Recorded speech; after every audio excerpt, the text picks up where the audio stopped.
superflu. C'est bon, monsieur G-Bass. Votre casque qui passe.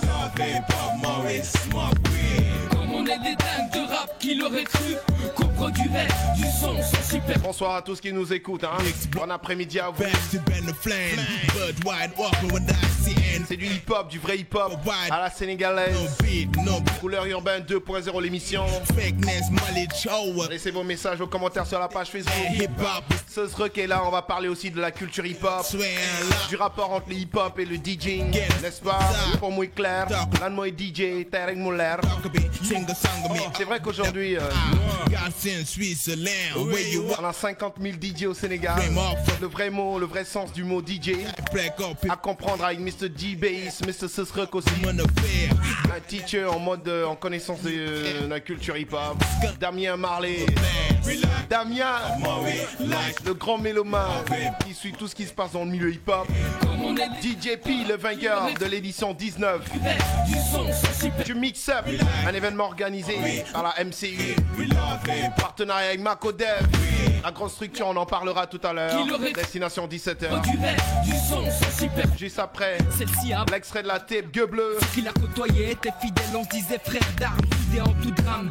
Pugilat, tag à chaque coin de rue, soutenu quand ça tapait, on garde à vue pour moi, c'est toujours la même. On aura aussi des extraits de la tape du prof. Plupart des gens qui la remplissent. On est allé faire des grosses recherches. Are You Connecté? PDG d'A7 TV. Comme une roche maintenant en matière liquide. Sous-dosé d'alcool, de biceps, stéroïdes. Ils te balancent dès qu'ils sentent la tôle. Pour ceux qui ont reçu le post, hein, laissez vos messages. Hein. Une autre page de vérité vient de déplier, déployer nos forces en bouclier. On a déjà 12 personnes. Hein. De la rue, de la rue. Et Tata P, et commissaire Kai Fetch, et Maman Ziza, et Juju, DJ Juju, qui célèbre son anniversaire le jour de la Corité. Qui l'aurait cru qu'on produirait du son. Et monsieur JB, est en direct sur Facebook Live. Hein. Et Maman DJ à part. Ça c'est la famille ça. Et Maman Scratchness. Qu'on produirait du son. Le directeur du centre culturel Bless Singer, monsieur Balenjai. Depuis Genève, Maman Yox.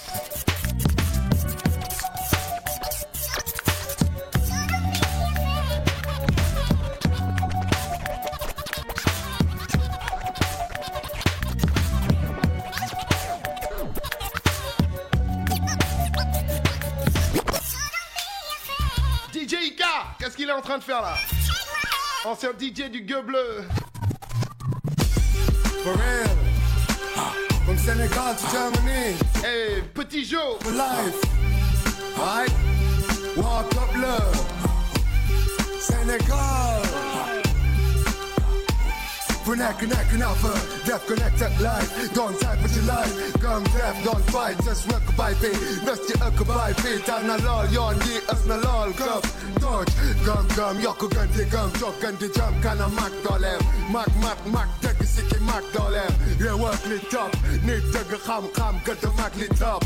Yup, subabangon, ponko terum, kewel cut, jago balo, port talok salo. I'm full like fighter, chilo, manane, so keko for the next Senegal. Hip-hop moo ñu sargal dëgg la ñuy sagal tëpp ndox bi law baawaan kees sene bi kees doon dëgg melokaan ram sa kattan ñun lañ taan suqar réew mu taataan la mën a em fa mën a yem la gën a dem represent Sénégal ñu mën a em kéngu leen boolu leen dawal leen gaaseen la mën a em fa mën a yem la gën a dem represent Sénégal ñu mën a em kéngu leen boolu leen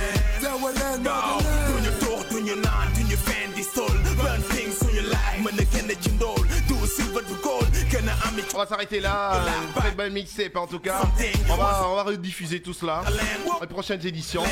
Et là on a les invités qui attendent. Bonjour Keba, Moubaï, Couture, Peggy DJ, Diafafé, Monsieur Ndiaye, Scotchy, via la page Facebook. Yo Big D, couleur urbaine.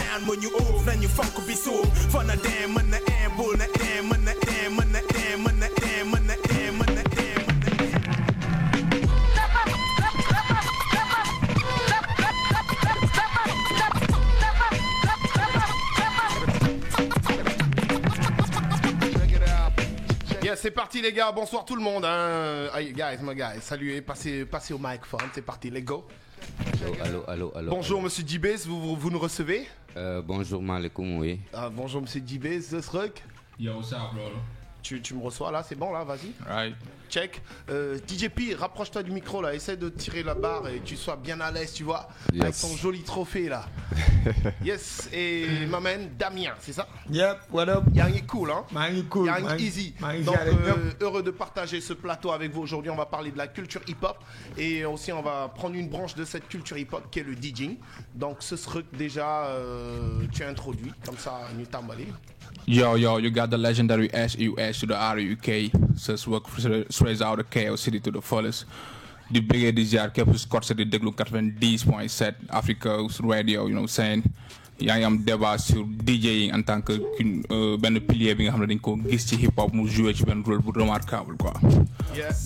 Donc bu ñu ñëw si DJing peut-être du sax respect ma toog xam nga Dibes toog may wax sax si DJing. Donc dama ci ubbi benn parenthèse bu ndaw rek après moom mi nga xam ne moom Sénégal bu ñu nee DJing au Sénégal moom la ñuy gën a ràññee ñu bàyyi ko mu gën a développé si DJing. léegi ñun ñu taxawaayu jàng quoi. Dibes jox nañ la kàddu. Bonjour monsieur professeur, voilà c'est bien. Il fallait que toi tu introduises comme ça, lui il pourra parler parce que depuis on a déjà fait 2 numéros. Spécialement, on ne parle que de tout ce qui est hip-hop, de la culture hip-hop. Donc tous ces paramètres, la semaine dernière, on a parlé de hip-hop et de religion. Et cette semaine, on parle de hip-hop en se focalisant sur le DJing, c'est ça? Allez-y, monsieur Dibes. Waaw, maa ngi nuyu bépp auditeur Couleurs Urbaines, c'est ça? Ouais, Couleurs Urbaines 2.0. Exactement, di nuyu ñi ma bokkal plateau bi, sama cousin frère Damien, DJ P, Sesrek, DJ Daflex, di béggee ñëpp di baalu ñëpp ak tamit di ñaanal ñu fekkee déwén ñëpp ñu ñuy déglu ak ñu ñu dégluwul. Damay am toujours mbégte di wax ci DJ parce que c'est pas souvent l'occasion qu'on en parle. Donc ça c'est très important de s'ouvrir aux autres disciplines du hip-hop parce qu'il n'y a pas que le rap dans le hip-hop. Et souvent nit ñi dañuy limiter hip-hop bi ci rap bi rek. Donc ñun suñu ambition mooy yëngu ci discipline boo xam ne c'est une passion, ça fait des années qu'on est dedans et qu'on veut développer. Mais dañu xam ne nag souvent dañ koy répéter à chaque fois qu'on passe sur les chaînes, qu'on a l'occasion d'en parler, que le rap, le b-boying, le graphe, tout ça est venu après le DJ. DJ c'est le fondement de moo tax hip-hop am. te États-Unis jógewul États-Unis en fait ki ko indi dugal biir États-Unis jamaïcain la DJ Kool Herc le tudd. kooku moo mën a réclamer paternité au hip-hop. Donc on peut dire que le fondement c'est le DJing et après on va développer sur comment c'est arrivé, pourquoi, comment. Jusqu'ici, comment ça s'est développé. Donc, Mr. P aussi, on te donne la parole. Tu salues les auditeurs, tu te présentes et tu nous parles de ton invitation. Tu es là, il y a aussi un joli cadeau là à côté. Tu vas te parler de tout ça. Bon, salam alaikum, maa ngi nuyu ñëpp ñuy déglu Couleurs Urbaines 2.0. maa ngi nuyu tamit auditeur wu Africa 7 Radio yëpp di nuyu sama grand yi toog fi professeur Dibes. Ça sera que avec Damien di la bëggee yow Flex voilà. Bon je me nomme DJ P xam nga bon élève Dibes là quoi. Voilà tu DJ. Tu es un élève DJ? Je suis un élève DJ. Ok. Donc on va revenir sur le menu tout à l'heure. Voilà d'accord. C'est l'intro. Ok. Le menu est riche. Ok, donc on revient sur ce serait ou sur prof. Prof ñu bàyyi la nga ñëwaat historique du DJing bi. ñu gën a mën a comprendre quoi DJing bi dans le hip-hop. Voilà. En fait, l'état de New York, c'est la base, c'est du DJing qui est venu, que tout est venu en fait. C'est parce que Kool Herc, c'était un Jamaïcain qui a immigré aux États-Unis. Et quand il est arrivé aux États-Unis, il a retrouvé sa famille. Et comment ça s'est fait en fait? C'est parce qu'il y avait un anniversaire. Sa nièce ou cousine devait fêter son anniversaire. Elle voulait une fête particulière. Fête particulière, qu'est-ce qui peut être plus particulier que de sortir un anniversaire d'une salle, des fêtes, d'une maison et de le mettre dans la rue? Donc c'est comme ça qu'est né, en fait, c'est le sound system jamaïcain qui a été exporté aux États-Unis. Donc pour la première fois, il y a eu des platines qui ont été mises dans les blocs. Et c'est là qu'est né les blocs parties en fait. C'était des battles qui se faisaient entre chaque bloc. Donc les gens se mesuraient en fait au son. Celui qui avait le plus gros sound system, c'est celui qui a attiré le plus de monde, donc qui noyait les autres. Okay. Au départ, l'esprit battle, c'est comme ça que c'est né. Et ensuite, il y a eu des acteurs très importants qui sont arrivés. C'est par exemple Afrika Bambaataa, qui a formé ce qu'on appelle la Zulu Nation, et qui a exporté en fait la culture des blocs dans la ville, downtown. C'est lui qui allait là où il y avait les boîtes de nuit, les blancs, tu vois, là où il y avait l'argent. En fait, c'est lui qui a amené cette communauté, cette culture black en ville. Donc les danseurs, tout ça, c'était la première fois que les gens voyaient les gens breaker dans les boîtes de nuit. Donc c'est comme ça qu'est née un peu cette culture hip-hop. Ensuite, plus il y avait des blocs, plus il y avait d'autres éléments qui se sont greffés, comme le MC. Donc le MC est venu se greffer à déjà cette petite communauté de danseurs, de DJ. C'était lui qui était la voix, qui portait la voix en fait de ces gens. Qui animait, qui créait l'interaction avec le... Il faisait le show voilà. en hausse, on master, c'est le Master of Ceremony. Okay. Donc c'est comme ça qu'est née globalement la culture hip-hop avec ses différentes branches qui se réunissaient dans les rues ou dans les boîtes en ville. Et on voyait un DJ, un MC, des danseurs, des graffeurs. Et là, on a la couleur hip-hop. Ouais. Et là est né aussi ce qu'on appelle le breakbeat. Breakbeat. Oui. Est-ce que tu peux mieux éclaircir le breakbeat? Le breakbeat, c'est en fait... Avant, c'était la funk, c'était le jazz, la soul qui existait, le rock. Hip-hop n'existait pas. Donc, comment est né le breakbeat? C'est qu'avant, il y avait ce qu'on appelle les disques vinyles. Bon, moi, j'ai fait qu'un accord, quoi, c'est ma génération. Avant, so amul vinyle do déglu musique, ou la radio ou le vinyle. Cassette amul won. Donc, c'était un patrimoine, quoi, familial. Toutes les stars, les James Brown, les Otis Redding, ça, c'était les grands noms à l'époque de la musique. Et c'est à partir de là qu'est né le breakbeat. Parce que dans chaque morceau, il y a une partie qu'on appelle un break. C'est-à-dire, c'est la partie rythmique où les instruments en général se taisent, le chanteur se taise, et il y a cette partie rythmique qui intervient dans ce morceau. Et c'est à partir de là que les DJ ont eu l'imagination, parce qu'il faut réfléchir, de créer ce qu'on appelle les boucles. Des boucles. C'est-à-dire, cette partie rythmique-là, ils le répétaient plusieurs fois.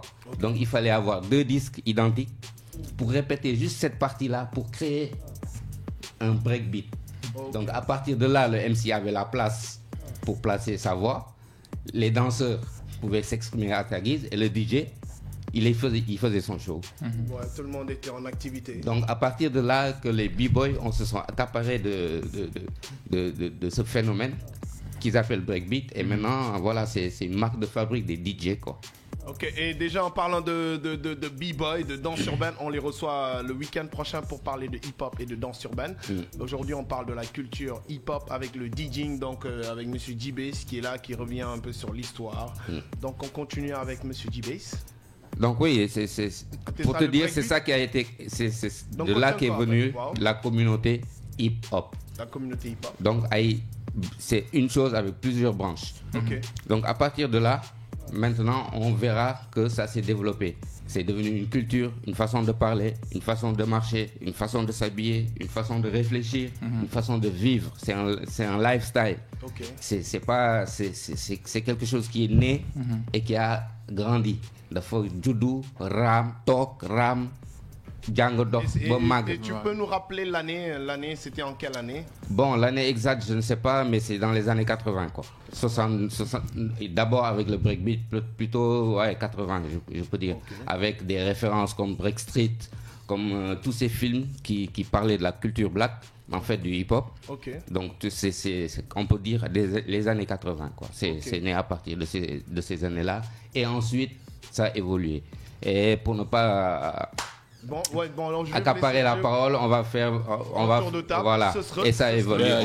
Tu reviens sur le hip-hop, le DJing, voilà. damay ñëw gën a dëggal li mu wax quoi. ndax bu ñu waxee hip hop ñu bëri dañuy gis que ne United States la juddoo bien vrai que booy xool nii da ngay gis que ne fa la juddoo mais mu ngi juddoo Kingston ndax Kool Herc ba muy jógee Kingston di dem United States block party la doon def Kingston mu ko doon def ci ay base yi nga xam ne ci ay sound system la nekkoon mais bañ tuxusee quartier bi ñuy wax de 5020 Sedgwick Avenue de Bronx fa lañ ñëw léegi dafa amoon benn sœur bu tuddi Cindy Campbell moo ne ko it's my birthday party you gotta make music for me teel a sama bisu anniversaire dama bëgg nga defal ma son mu ne ko all right I will do it le jour mu wàcc ci parc bi fi ñuy wax de 5020 Sedgwick Avenue fa la hip hop bi juddoo ñu wàcc foofu noonu mu teg sound yi y avait pas le hip hop en tant que tel mais y avait James Brown y avait funk y avait leneen ak leneen donc mu teg ay son nit ñi bëggee genre mu dem ba affaire bi dépassé sax ambiance ko soirée comme on dit après ça ñu gis que ne lii war nañ ko mën a décentraliser si koñ bi ndax koñ la boo xam ne de 5020 Sedgwick Avenue ghetto boo xam ne ay drogué ñoo fa nekkoon ay gars yoo xam ne ils n'ont rien à voir xam nga amuñ lenn ci life bi quoi noonu ñu dem ba benn instant mu dépassé monde festif dugg si monde bi conscientisation maanaam nan ngay conscientiser black people bi ndax black people bi ñoom ñoo fa doon teew te pourtant tubaab bi ñoom ñoo taxawee taxawaayu am daraja ci monde bi donc Kool Herc moom il préfère à la place de di feccloo nit ñi di leen showloo il préfère di transbinder D2EJAY moom mooy koo xam ne comme Kool Herc la il est à la fois MC ba pare nekk DJ donc l'arrivée de Grand Master Flash si lañ gis que ne moom il préfère concentrer wu ci platine ndax moom quoi qu'on puisse dire dañuy gis que ne jeunes yi la woon ci platine yi si la concentré après woo ay nit le cas de Melly Mel wala Coq La Rock ñoom ñoo assuré MCing bi donc on voit deux piliers yu juddu y a DJing y a le rap en tant que MCing comme li grand JBS doon wax nii léegi si break beats yi si la MC bi doon am temps pour mun a exprimer wu wax lu muy wax mais tamit ci break beats yi si la fecckat yi doon yéeg di fecc ñu gis carrément que ne nii nan lañ leen war a tuddee vu que ci rubrique bi break beats la donc dañ leen tuddee de B-boy de break boys donc am nañ trois piliers am nañ graffiti non am nañ DJing am nañ rap am nañ dance yaa graffiti d'après mes recherches j'ai vu que graffiti moom moo jiitu yooyu noonu yëpp mais hip hop reconnaître ko depuis Égypte antique la woon mais mu ngi ko reconnaître ci benn mission bu mu tracé entre Philadelphia ak New York ndax y'a ce qu'on appelle subway aux États-Unis subway moom mooy train bi nga xam ne da doon ñëw Philadelphia di dem New York léegi si train bi bu ñëwee Philadelphia gars yi dañuy profiter bind leen métti si dëkk bi Philadelphia amul lii Philadelphia amul laa ñi nga xam ne dañoo bëgg a wane ne ñoom dañoo mun bind yu naas ñu bind ko léegi train bi bu demee New York gars yi dañuy gis que ne voilà le message via Philadelphia donc hip hop gis tournure boobu noonu mu gis mu boole ko moo tax ñu ne hip hop is the four core elements rap break dance DJ ak graffiti donc pour dëggal li grand bi wax nii léegi hip hop noonu la juddoo. Ok. Damien, tu veux dire quelque chose? Damien, l'homme du hip hop. Toi, tu es un vrai mélomane. Présent. Un tout petit mélomane. Damien a bien info et c'est grâce à toi, hein, sérieusement. Yeah. Des archives du hip hop. J'ai eu des photos de D-Bass la dernière fois. Je dis que c'est pas lui. J'ai même une vidéo sur YouTube. D-Bass, il donne des passe-passe, le donne des. Je me récupérer les vidéos audio, mais ça m'a pris trop de temps. J'ai dit c'est pas grave. J'ai d'autres archives. Mais vas-y, on t'écoute. Non, man, li ma waroon wax yëpp foog naa sama gars yi wax nañ ko lépp tu vois en tant que DJ légendaire en plus. nekk le premier DJ fii nii Galsen ba pare Afrique tamit te. sës rek tamit tu vois moom knowledge bu mu am maara day tàll yàlla ko yàlla may xam-xam boobu surtout ba pare may mu am mémoire boobu toujours affaire bi des ci bopp parce que li muy teg am na loo xam ne peut-être suñu ay grand sax xamuñu ko tu vois. moo tax ñu koy woowee teacher. voilà gis nga ak Mr P bi fi nekk élève bu DJ nga xam ne DJ tamit sama grand frère fekk na sama judd sama lépp bambaane na ma ba tey ma toll nii tu vois kon su ma xamee hip hop c'est grâce à lui te ba ma koy xam ci animation du hip hop simple animation ay coladera la ay kii tu vois animation kër ak football nag ancien neufu jamono bu Dakar un attaquant da doon dugal mënoon bal mënoon platine ñu doon nax waxuñu lépp formé na ñoo xamante ne tey ji newuñu Sénégal dem nañ peut-être xamuñu mais ñooñu peut-être ñoo mën a woote ne kii moo ne formé na sama grand frère DJ Mat ci lépp tu vois DJ Mat, tu vois. DJ Mat, je le connais, qui est aujourd'hui un selecta qui fait de la sound system. Voilà, sound system. Vous pouvez réagir aussi au 77 820 51 66, 77 820 51 66. Yep. Voilà. Tu vas ajouter quelque chose? Ouais, juste pour dire que maa ngi content surtout ci gars yi lu ñu wax te pour xamal ne gars yi DJ dafa mës a bokk ci affaire hip hop peut-être dañ leen teelul reconnaître. mais dafa mës a bokk ils sont toujours derrière soit à gauche ou bien à droite. damay yàgg gis ay concert yoo xam ne du am DJ damay jaaxle. dama ne mais ngi nu mu demee nii. waaw wala concert. voilà mbette noyetaan bu amul xërëm. régisseur mooy non voilà man dama doon jaax damay concert bu fekkee concert playback la je peux comprendre mais concert live je vois pas de DJ non damay jaaxle. C'est délicat. Ouais.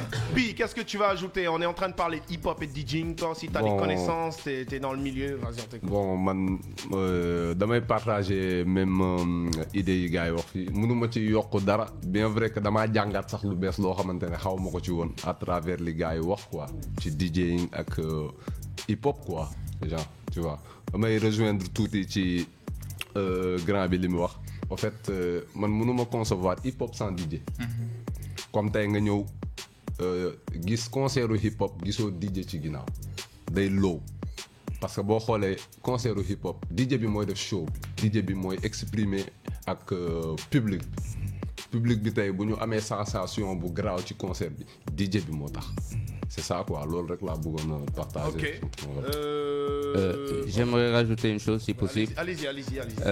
di wax ne ce serait tu vois c'est vrai que lu ñu koy wax yëpp c'est la première fois que li ngeen doon wax yëpp mën naa ko seede quoi parce que lii si instant bi parce que wax na lu jubanti na sax li ma wax parce que par ordre joxe na ay date joxe na ay quartier ay genre Bronx fa la juddoo fa la hip hop juddoo ma gën a dëggal li mu wax parce que DJ acte révolutionnaire la loolu la nit ñi jeunes yi xamul c'est-à-dire c'est un geste révolutionnaire qui a été posé parce que à la base soo xoolee di platine ak vinyle pour déglu musique la c'est un diffuseur comme lecteur CD comme lecteur MP3 pour déglu musique la mais tey dañ ko transformer mu nekk instrument de musique parce que instrument la loo xam ne soo koy def dafa tegu ci norme musique ci temps ci mesure lépp lu ñuy wax musique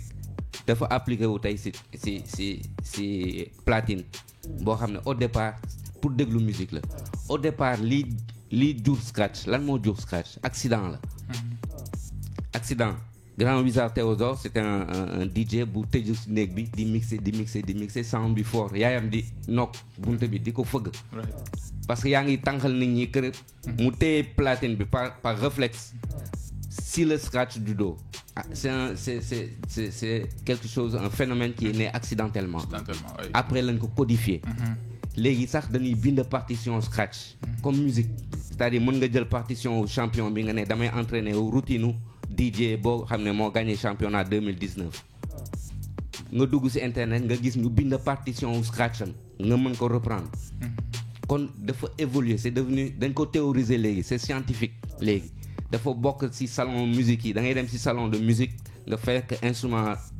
classique yi batterie guitare piano mais da ngay gis ay stand pour DJ te en 2011 je crois faut voir le document Scratch il y a un document qui parle du Scratch de DJ en général qui retrace toute l'histoire du Scratch avec toutes les légendes qui ont marqué le Scratch.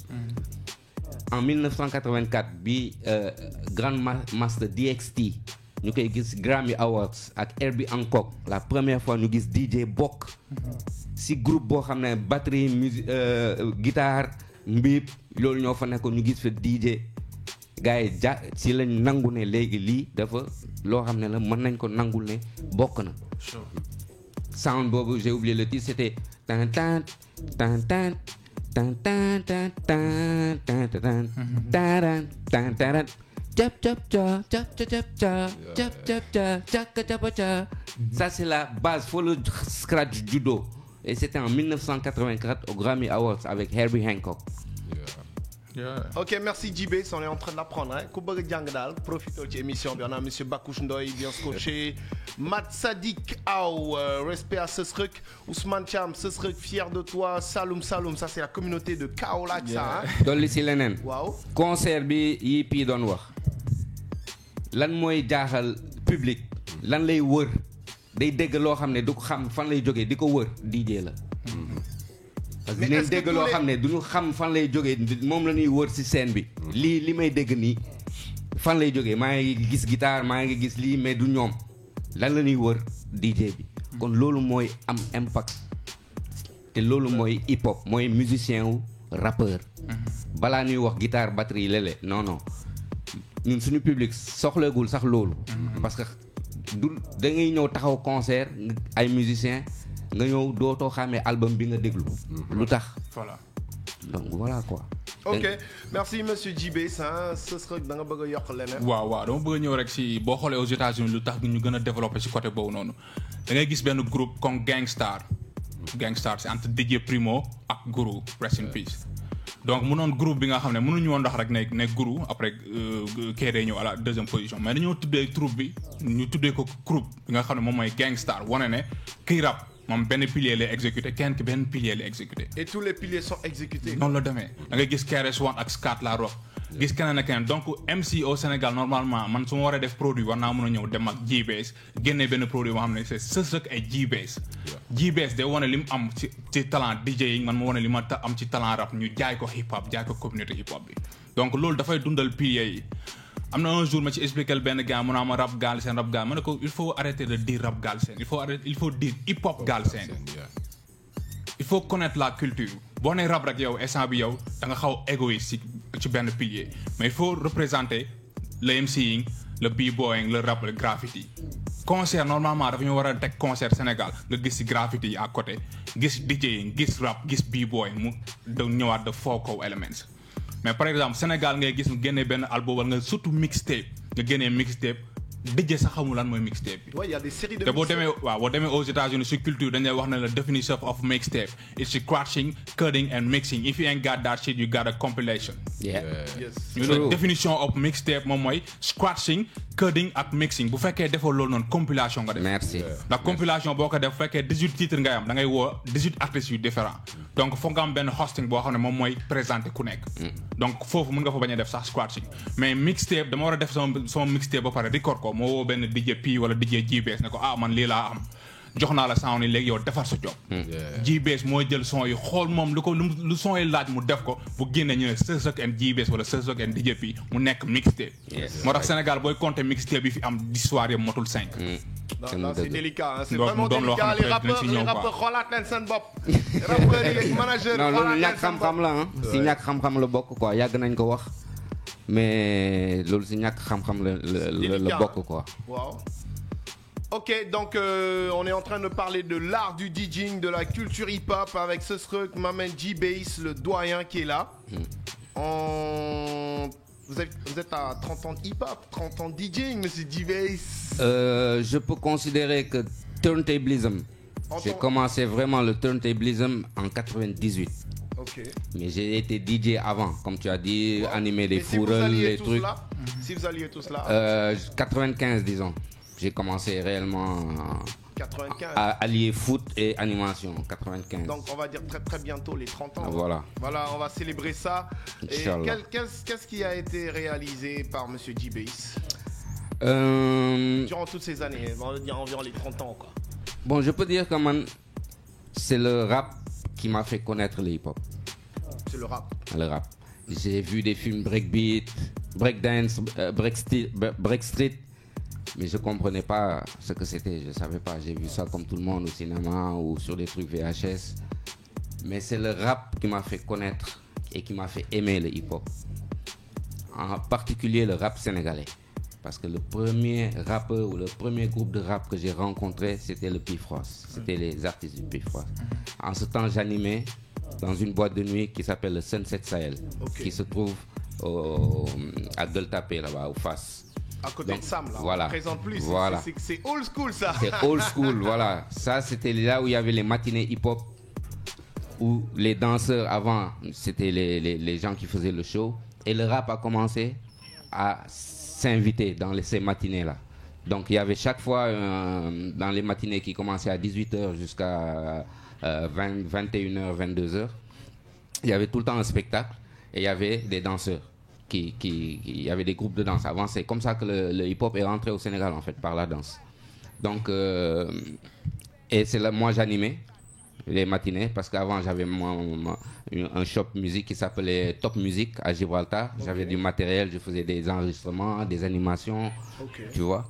Donc, comme ça, j'ai rencontré des promoteurs du Sunset Sahel qui organisaient des matinées et des Ladies Night tous les jeudis.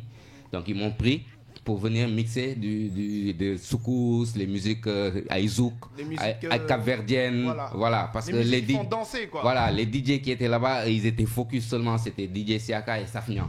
Eux, c'était musique américaine à fond, quoi. Et les autres, eux, ils voulaient faire un truc plus ouvert. Discothèque, quoi. Voilà, man jamono yooyu man si yooyu laa gënoon kii dama doon jënd ay vinyle ay disques dama yoon sama shop. dama doon indaale samay disques. xam nga mixé. ba ñu dem ba ci biir ñu dénk ma matinée yi pour may mixer matinée yi man fa laa commencé njëkk mixer sax ay sanu ça hip-hop. c'est l'histoire, hein. Voilà.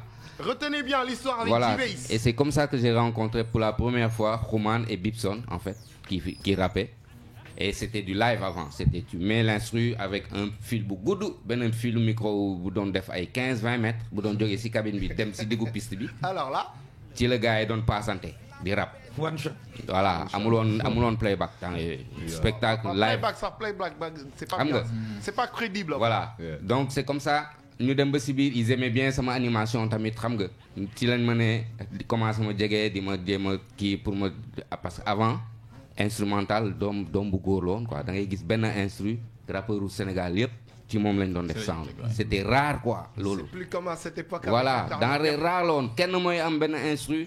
Jékki-jékki tu te retrouves tout le monde ils ont le même instrument tu te dis mais qu'est-ce qui se passe donc ñun mi doon nekk ci boîte yi dañu amoon chance parce que gérant yi avant dañu doon dem États-Unis di jënd sound bu xew ñu jënd vinyle yi donc il y avait tout le temps ci single yi ay phase B.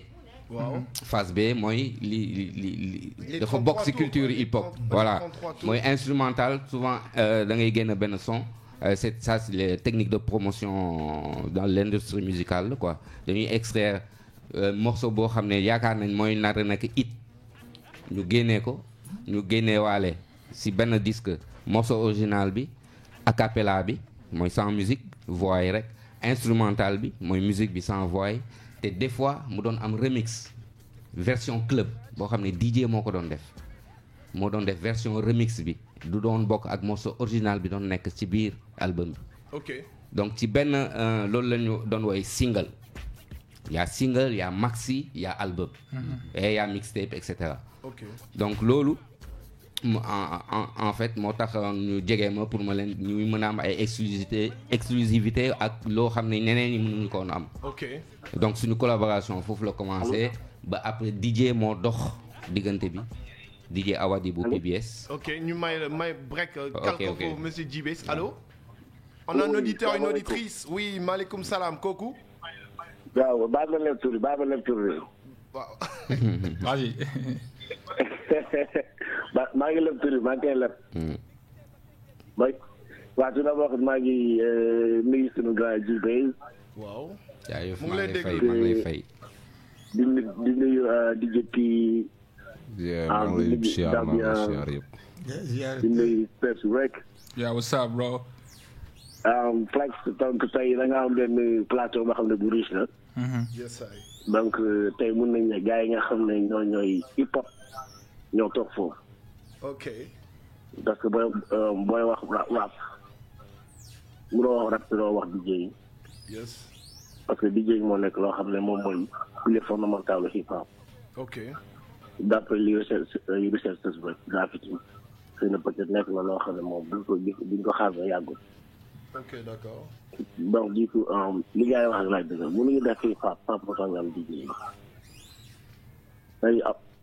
balaa ñuy wax waxu hip hop la gars yi fexe xam lan mooy hip hop.